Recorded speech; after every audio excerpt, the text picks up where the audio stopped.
My talk is called How to Fail Fundraising, and the reason why I named it that way is because statistically, most founders are not going to be able to fundraise. Hi, I'm Charlie O'Donnell. I'm the founder of Brooklyn Bridge Ventures, which is an early seed and pre-seed stage fund, the first fund to be located in Brooklyn, and I invest in basically all sectors, super early stage companies that have yet to raise $750,000 in a previous round, and all located in New York City. So Brooklyn Bridge Ventures is a little bit different in that we're one of the few New York City funds that will lead really early stage rounds. So there's probably about 4 or 5 funds that if you're raising $1.5 million or less, that will give you a term sheet and not be afraid to be the first one invested in your company, no matter who else is invested. Also, the diversity of the types of companies that I'm investing in is really a differentiator. Everything from brick and mortar retail to B2B SaaS to blockchain to really just about anything that I don't need to be a scientist to understand. I hear through the grapevine all sorts of stuff about why we don't invest. Oh, I heard you didn't invest in that startup because it was too early. Really? Too early? Because I've literally invested in a company before there was a PowerPoint deck. So I don't know how much earlier. I mean, I suppose you could do pre-founder, but that would be really weird. So if anybody comes to you and says, yeah, I pitched Charlie, he said it was too early, you know you're not getting the right answer. So I don't think I've ever told a company that it was too early for me to invest. I think there are some companies that have some larger risks that don't necessarily need money to get rid of those risks. Sometimes it's just, whether a company actually has real customers for its product, and I feel that the founder maybe hasn't done enough homework to figure that out. There are other types of companies where it's not clear that the technology is even possible, or they don't have the right team to build that technology. Those are circumstances where it's not so much a stage thing, but there's disproportionate risk left in the company that you don't necessarily need money to figure out. Very few of those people said, hey, you're right. That thing that you just said that I don't have a really great answer to, we need to work on that. We need to figure that out. We'll come back and we'll give you the answer. I would say 3 suggestions for not just survival, but to be able to thrive for companies is always take a little extra funding if you have it available to you. I've never met a company that sells for hundreds of millions of dollars where the founder regrets taking a little extra money in their seed round, because you never know how much extra something's going to take or what the fundraising environment will be the next time around. I would say 2, hire early and ahead of your needs. So, it takes a few months for somebody to ramp up in their position. So while you might not think that you need, a senior salesperson now or a VP of engineering now, in 6 months you're probably going to have those needs and you don't want to be underprepared. And I would say the third thing is really investing in the brand of the founder as a leader. It's really difficult for a founder to just show up on the door of next round investors, having them never heard of you before, and just think that you're going to fundraise your next round. You always want to be that founder that people are talking about, that people are making intros on behalf of, saying, hey, when you come through New York, you really need to meet this founder. It's by speaking at conferences, it's by publishing content, doing interviews. I think these are really important for founders that they probably don't prioritize right after they raise their seed round. And it's very easy to pitch a VC who says no and walk away and come up with all sorts of reasons why they say no that has nothing to do with maybe my idea is unworkable. 3 things that can really sort of sink a fundraising effort is one, just not going to enough people at one time. What winds up happening is the founder's usually super optimistic about who's going to invest. They go to a handful of people. Maybe one of those people is really interested, and it takes a couple weeks to schedule, to make a decision, and you're left with like one half-interested investor who can't take up the whole round, and then you got to start the whole process again.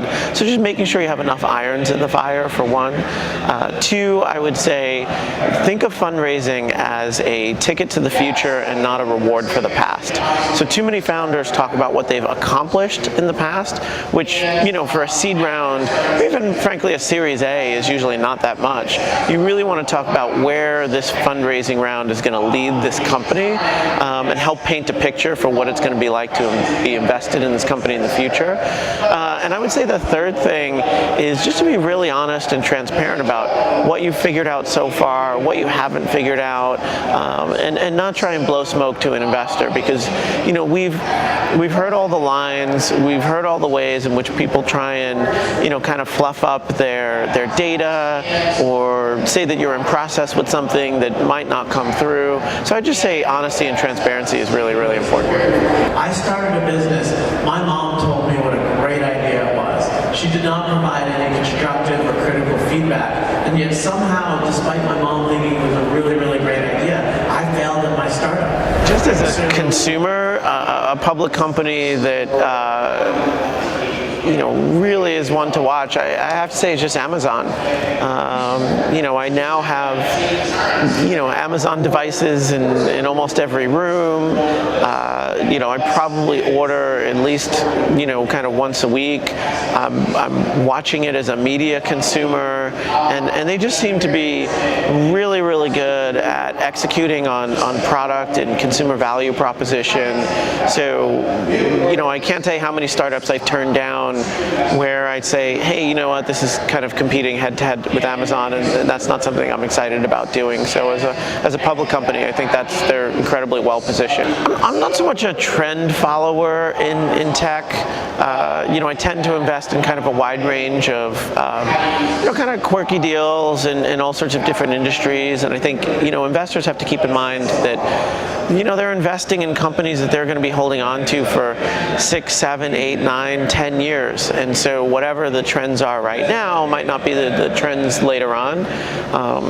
So I would just generally say that if anything, what I've seen in the last couple of years, particularly in New York, is kind of a renewed emphasis on hiring and product, on process, on how to scale larger companies. I think one advantage that the Valley used to have is that there was sort of a critical mass of people who had worked in sizable companies, and so the types of things that talent would focus on and companies would focus on were a little different, and things that kind of help people get to that next level. But New York's now got a critical mass of those types of companies, and I think it's trickling down to the smaller companies who are just better at hiring, better at product, better at marketing than they used to be maybe 8 or 10 years ago. So apparently I didn't get as much from that fundraising process as I could have gotten. In fact, most of the people that I pitched when I founded my company wrote a check. And they essentially wrote a check basically based on the high-level idea and who I was, and the fact that they knew me and they thought I was credible. But no one really drilled in to some of the specifics that would have been really helpful to me as a founder. I think there's a couple of keys to success, and a big part is a really good market and market timing. There's lots of companies who've had similar ideas in the past that were sort of too early, or the tech wasn't quite there yet. So I think people discount timing a lot. I would say quality of talent is incredibly important. And I would say the other thing is focus. Not trying to do too many things at once. Knowing what you do and what you don't do is important. And then, in the venture world, it's fundraising. I would say one thing that I've probably maybe discounted a little bit in the past is realizing how important a founder's ability to fundraise is. I've met a lot of really interesting companies with interesting ideas where the founder's story is just not particularly compelling. They're just not good salespeople, and that really hurts them later on. If you have to struggle to fundraise and get distracted or don't have enough money to hire the right people, it can really hurt you over time. All right, so tell me what you're going to do with this money. Tell me about the next 18 months. Tell me what the Series A pitch is going to be like after you spend this seed round. And so I can kind of reverse engineer. Is that a company that I want to be invested in over the next, 18 months? I would say anytime I give advice or anytime I give a talk, I realize that the reality of the situation is, by numbers, most of the people in the audience are not going to raise funding, or their startups are not going to work out. And the reality is, even if they're a first-time entrepreneur, they're probably just starting a career in tech. And so I think you have to take a really long-term perspective and say, okay, I'm doing this company. Who knows if it works out or not? But how do I conduct myself and treat people in such a way where I'm thinking long-term about my career, so that even if this startup fails, people still want to work with me and I have a good reputation, and I think that's really important.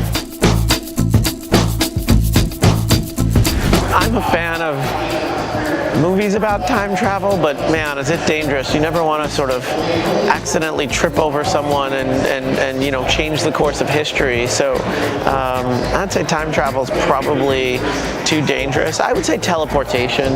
I think travel time just seems to be a big waste, and so if I had a device that enabled some next generation technology, I would say teleportation is the thing.